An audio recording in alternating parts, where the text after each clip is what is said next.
Que cette vérité ne vous étonne pas, très cher Kamit. Je répète encore qu'elle ne vous étonne pas. La vie sur Terre a commencé en Afrique, précisément au cœur de ce continent. Et quand on fait allusion au cœur, on voit l'Afrique centrale, précisément aujourd'hui, la RDC. Le jardin d'Éden dont parle la Bible, l'histoire fictionnelle à faire dormir debout, n'a jamais existé historiquement. Il n'a existé, il existe et continuera à exister que dans les têtes des individus aliénés. En réalité, ce jardin d'Éden pour moi est la RDC qui est un scandale géologique. La Bible nous parle d'un monde de 6000 ans, 20 ans seulement, de Adam à Abraham, 2000 ans, de Abraham à Jésus, 2000 ans, et de Jésus à nos jours, 2000 ans, 20 ans.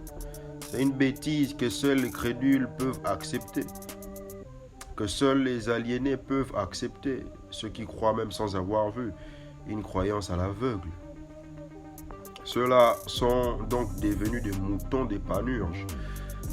Parce que le monde n'existe pas en termes de milliers d'années, comme veut nous faire croire la Bible, ni même en termes de millions d'années, mais plutôt en termes de milliards d'années. Et l'homme est sur Terre depuis des millions d'années. L'Afrique est le berceau de l'humanité, et même le pape François le sait. Le simple fait d'avoir cette connaissance vous fait voir la réalité en face.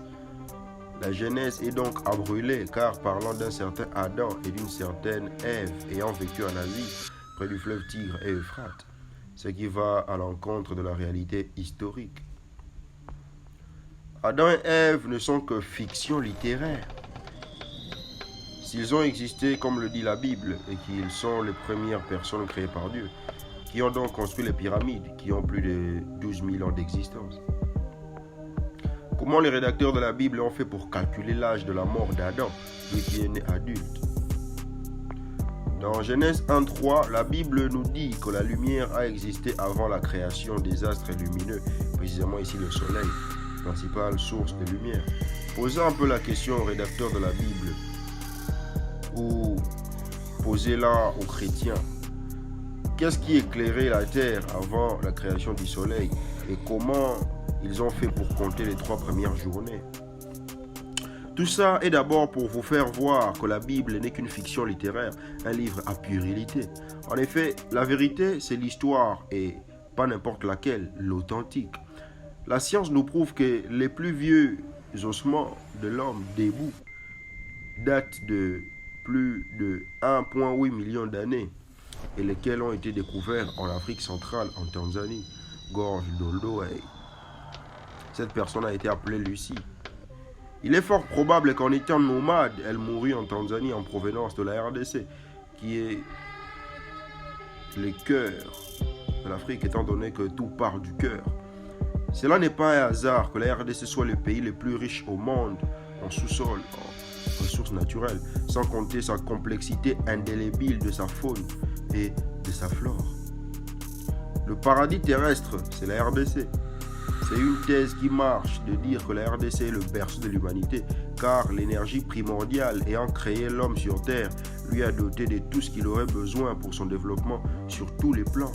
Aucun pays ne peut rivaliser contre la RDC. Impossible. La vie a commencé en RDC et j'assume mes propos. Les pays les plus convoités du monde, c'est la RDC. Le pays dont les problèmes concernent le monde entier, c'est la RDC. Le pays où coule le lait et le miel, c'est la RDC. C'est indéniable. Si possible, je demanderai au Nétérou à ma prochaine vie de me réincarner toujours en RDC. C'est même le pays s'est choisi par l'énergie primordiale, par vous appelé Dieu, au regard de ses avoirs. C'est la vérité, mais on ne l'impose à personne. C'est le mensonge qui est à tout prix imposé pour prendre petit à petit l'allure de la vérité. Connaissez-vous l'os d'Ishango?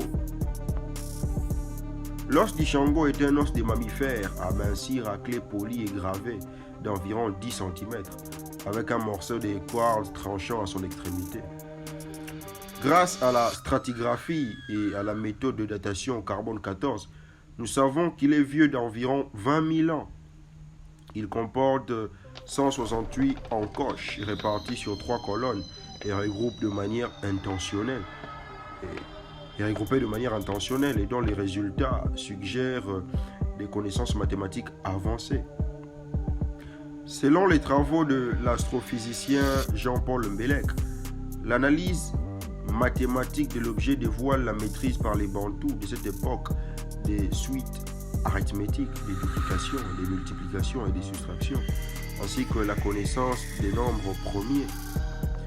Sur l'os, il y a des inscriptions mathématiques. Il a été découvert en RDC sur la rive du lac Édouard en 1959. L'os d'Ishango est aujourd'hui exposé à l'Institut royal des sciences naturelles de Belgique, à Bruxelles. L'os d'Ishango est la source de toutes les mathématiques du monde, indéniable. La Lune, elle a toujours fasciné l'homme. Une autre hypothèse est que l'os d'Ishango serait un calendrier lunaire.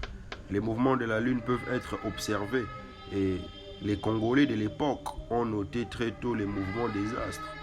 Cette attitude montre une volonté de comprendre les phénomènes observés et de maîtriser leur évolution.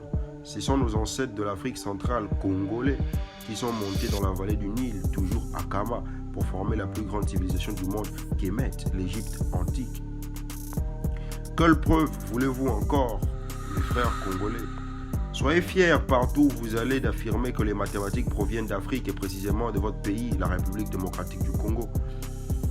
Mais elles ont été appliquées avec perfection à Kemet, l'Égypte antique.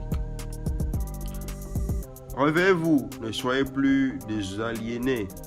Nos ancêtres furent très intelligents comme vous le voyez. Et ne croyez pas que cette intelligence est morte, non. Elle demeure en nous. Mais seulement nous devons faire ce qu'ils faisaient, avoir la vision vitale qu'ils avaient, honorer les entités divines qu'ils honoraient pour devenir maîtres du monde au lieu de rester des aliénés ou des moutons. Telle est ma position. Au TEP.